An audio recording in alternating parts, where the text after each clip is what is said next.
Yemen பிரதம மந்திரி அதிரடி மாற்றம். பிளிங்கன் செல்லும்போதெல்லாம் ஜெர்க் ஆகி ஸ்டேட்மெண்ட் கொடுக்கும் சவூதி அரேபியா. இஸ்ரேலுக்கான ஆயுத ஏற்றுமதி உரிமங்களை ரத்து செய்த பெல்ஜியம், ஸ்பெயின். காசா பகுதியில் மனிதாபிமான நிலைமை மோசமடைகிறது. ஏமன் வெளியுறவு அமைச்சர் அகமது அவாத் பின் முபாரக் பிரதமராக நியமனம். செங்கடல் கப்பல்கள் மீது ஹவுத்தி கிளர்ச்சியாளர்கள் தாக்குதல் நடத்தி வரும் நிலையில், பதற்றம் அதிகரித்து வரும் நிலையில், மைன் அப்துல் மாலிக் சயீதுக்கு பதிலாக பின் முபாரக் ஏமனின் பிரதம மந்திரியாக நியமிக்கப்பட்டுள்ளார். ஏமனின் சர்வதேச அங்கீகாரம் பெற்ற அரசாங்கம் புதிய பிரதமராக வெளியுறவு அமைச்சர் அகமது அவாத் பின் முபாரக்கை நியமித்துள்ளது. அரேபிய தீபகற்பத்தின் ஏழ்மையான நாட்டில் பதட்டங்கள் அதிகரித்து வரும் நேரத்தில் பின் முபாரக் மைன் அப்துல் மாலிக் சயீத்தை மாற்றியுள்ளார்கள் என்பது குறிப்பிடத்தக்கது. இஸ்ரேலுக்கான ஆயுத ஏற்றுமதி உரிமங்களை ரத்து செய்த பெல்ஜியம் மற்றும் ஸ்பெயின் அரசாங்கங்கள் மனிதாபிமான நிலைமை ஏற்றுக்கொள்ள முடியாத அளவுக்கு மோசமடைந்து வருவதால் இந்த முடிவு எடுக்கப்பட்டதாக அதிகாரிகள் தெரிவித்தனர்.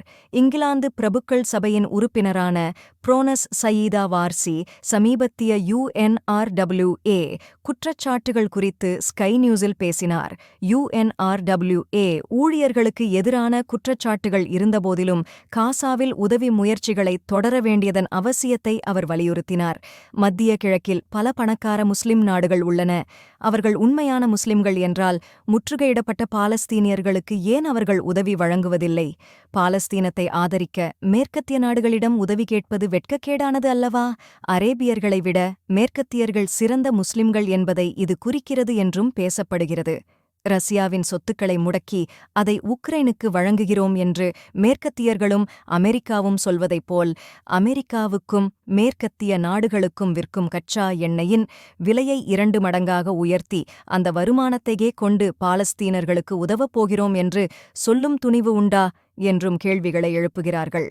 தான் ஆடாவிட்டாலும் தன் சதை ஆடும் என்பது போல முஸ்லீம் என்கிற உணர்வும் இஸ்லாமிய சகோதர உணர்வும் சிறிதேனும் இருந்தால் அரபியர்கள் சும்மா இருப்பார்களா? பாலஸ்தீனர்களும் அராபியர்கள்தானே. காசா மீது தாக்குதல் துவங்கிய போதே பாலஸ்தீனர்கள் கூறிவிட்டார்கள், எங்களுக்கு ஏதாவது உதவி தேவை என்றால் நாங்கள் எங்களை சுற்றியுள்ள சகோதர அரபு நாடுகளை கேட்பதில்லை. அவர்கள் பயனற்றவர்கள், ஆனால் இறைவனிடம்தான் கேட்கிறோம், இறைவா எங்களை காப்பாற்று என்று. கேம்பிரிட்ஜ் பல்கலைக்கழக மாணவர்கள் அப்பல்கலைக்கழக துணைவேந்தரை விருந்தினர் பேச்சாளராக அளித்திருந்த நிலையில், அந்த துணைவேந்தரின் பேச்சை குறுக்கிட்டு காசா மீது நடக்கின்ற கொடுமைகளைக் கண்டும் பல்கலைக்கழகத்தின் மௌனம் மற்றும் எதிர்த்து குரல் கொடுக்காத செயலாற்ற தன்மையில் உள்ளதாகச் சாடினர். பிறகு மாணவர்கள் போர் நிறுத்தத்திற்கு அழைப்பு விடுத்ததுடன் பல்கலைக்கழகம் புறக்கணிப்பை மேற்கொள்ள வேண்டும் என்றும் கோரினர். சிரியா நாட்டு ஜனாதிபதி பஷார் அல் அசாத் 13 ஆண்டுகளுக்குப் பிறகு டமாஸ்கஸுக்கு ஐக்கிய அரபு எமிரேட்ஸால் அனுப்பப்பட்ட முதல் தூதரை வரவேற்றுள்ளார். அபுதாபியின் தூதராக ஹசன் அகமது அல் ஷேஹியின் நற்சான்றிதழ்களை அசாத் செவ்வாய்க்கிழமை ஏற்றுக்கொண்டதாக அதிகாரப்பூர்வ சிரிய அரபு செய்தி நிறுவனம் சானா தெரிவித்துள்ளது. காசா மீதான இஸ்ரேலின் போர் நேரலை, ரஃபா நிலைமை மணிக்கு மணி தீவிரம். 15 லட்சம் இடம்பெயர்ந்த பாலஸ்தீனியர்களின் தாயகமான தெற்கு ரஃபா நகரில் இஸ்ரேலிய தரைப்படை தாக்குதல் குறித்து கவலைகள் அதிகரித்து வருகின்றன. காசா போரில் சமீபத்திய போர் நிறுத்தத்திற்கான எடுக்கப்படும் முயற்சிகளுக்கு ஹமாஸ் சாதகமாக பதிலளித்தது. ஆனால் எந்தவொரு ஒப்பந்தத்திற்கும் நேரம் எடுக்கும் என்று கத்தாரும் அமெரிக்காவும் கூறுகின்றன. ஆத்திரமூட்டும் சுற்றுப்பயணங்கள், டஜன் கணக்கான இஸ்ரேலியர்கள் அல் அக்ஸா மசூதி வளாகத்திற்குள் நுழைந்தனர். ஆக்கிரமிக்கப்பட்ட கிழக்கு ஜெருசலேமில் உள்ள இஸ்லாமின் 3வது புனித இடமான அல் அக்ஸா மசூதியின் வளாகத்திற்குள் டஜன் கணக்கான இஸ்ரேலியர்கள் நுழைந்ததாக வாஃபா செய்தி நிறுவனம் தெரிவித்துள்ளது. இஸ்ரேலிய குழு அதன் முற்றங்களில் ஆத்திரமூட்டும் சுற்றுப்பயணங்களை மேற்கொண்டது மற்றும் மத சடங்குகளை நடத்தியது என்று நேரில் பார்த்தவர்களை மேற்கோள் காட்டி அது கூறியது.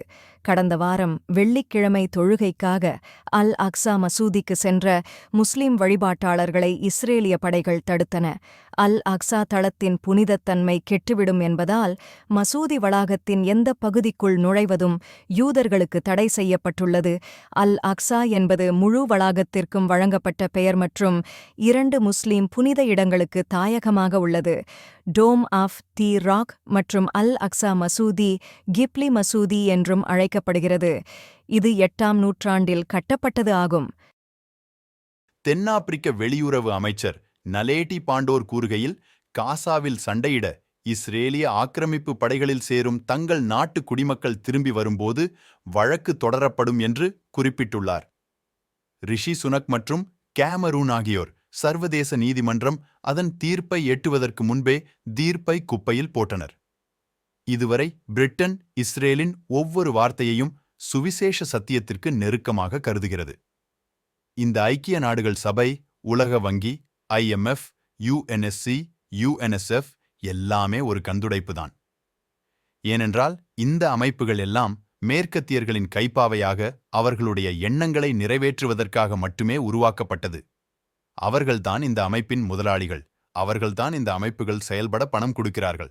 அவர்கள் சொல்வதைத்தான் இந்த அமைப்புகள் கேட்க வேண்டும். எனவே இந்த அமைப்புகள் எல்லாம் தனது முதலாளிக்கு எதிராக எதுவும் செய்துவிட முடியாது. பாகிஸ்தானில் தேர்தல் அலுவலகங்களில் குண்டுவெடிப்பு, 26 பேர் பலி. தென்மேற்கு பாகிஸ்தானில் பாராளுமன்ற தேர்தல்கள் நடைபெறுவதற்கு முந்தைய நாளான புதன்கிழமையன்று ஒரு சுயேட்சை வேட்பாளரின் தேர்தல் அலுவலகத்தில் குண்டுவெடித்ததில் குறைந்தது 14 பேர் கொல்லப்பட்டனர் மற்றும் 2 டஜனுக்கும் அதிகமானோர் காயமடைந்தனர் என்று அதிகாரிகள் கூறினர். முதல் தாக்குதல் பலுசிஸ்தான் மாகாணத்தில் உள்ள பாஷின் மாவட்டத்தில் நடந்ததாக மாகாண அரசின் செய்தித் தொடர்பாளர் ஜான் அச்சக்சாய் தெரிவித்தார். காயமடைந்தவர்கள் அருகிலுள்ள மருத்துவமனைக்கு கொண்டு செல்லப்பட்டு வருவதாகவும் அவர்களில் சிலரது நிலைமை கவலைக்கிடமாக உள்ளதாகவும் போலீசார் தெரிவித்தனர். பாகிஸ்தானில் மற்றொரு அரசியல் கட்சி அலுவலகத்தில் நடந்த 2வது குண்டுவெடிப்பில் மேலும் 12 பேர் கொல்லப்பட்டனர். இறப்பு எண்ணிக்கை குறைந்தது 26 ஆக உயர்ந்தது. இதுகுறித்து பலுசிஸ்தான் மாகாண தகவல் அமைச்சர் ஜான் அச்சக்சாய் கூறுகையில், இந்த 2வது குண்டுவெடிப்பு சம்பவம் உள்ளூர் JUIF வேட்பாளரின் தேர்தல் அலுவலகத்திற்கு அருகில் நடந்தது என்று கூறினார். பலுசிஸ்தான் மாகாணத்தில் நடந்த தாக்குதல்களுக்கு யாரும் பொறுப்பேற்கவில்லை. ஹமாஸ் பிடியிலுள்ள இஸ்ரேல் கைதிகளை கொல்லத் துடிக்கும் இஸ்ரேல் பயங்கரவாத இராணுவம். ஹமாஸ் பிடியில் இஸ்ரேல் கைதிகள் உள்ளவரைதான் தனக்கு உள்நாட்டில் எதிர்ப்பு இருக்கும். அதே நேரம் தந்திரமாக ஹமாஸிடம் உள்ள கைதிகளையெல்லாம் கொன்றுவிட்டால் உள்நாட்டில் தமக்கு மக்கள் ஆதரவு பெருகிவிடும் என்று கணித்து தன் நாட்டு குடிமக்களையே கொலை செய்ய நெட்டன்யாஹூ துடித்துக் கொண்டிருக்கிறார் என்னும் செய்திகள் வரத்துவங்கி உள்ளன. இந்த செய்தி உண்மையானால் இஸ்ரேலிய ஆட்சி இஸ்ரேலிய கைதிகளை கண்டுபிடித்துக் கொள்ள அமெரிக்க மற்றும் இங்கிலாந்து உளவுத்துறை ட்ரோன்களை தகவல்கள் சேகரிக்க பயன்படுத்தியிருக்க வேண்டும் என்றும் கூறுகிறார்கள். காசாவில் ஈரப்புகளின் எண்ணிக்கை விகிதாசாரமற்ற வகையில் அதிகமாக உள்ளது. மருத்துவர்கள், பத்திரிகையாளர்கள் மற்றும் துணை மருத்துவர்கள் போன்றவர்கள் கொல்லப்படுவதைப் போன்று ஹமாஸின் பிடியில் உள்ள இஸ்ரேலியர்களையும் கொல்ல குறிப்பாக இலக்கு வைக்கப்பட்டிருக்க வேண்டும் என்றும் கூறுகின்றனர். காசாவில் 10 வயது குழந்தை ஜுவைரியா எழுதிய ஓர் சிறு கவிதை இதோ. வீடு ஓய்வெடுக்கட்டும், அதை எழுப்ப வேண்டாம். எழுப்பினால் வலியும் எழும்பும். வீட்டுக்கு ஆன்மா இருக்கிறது. மனிதரின் ஆன்மாவைப் போல் வீடுகளிலும் ஆன்மா உள்ளது.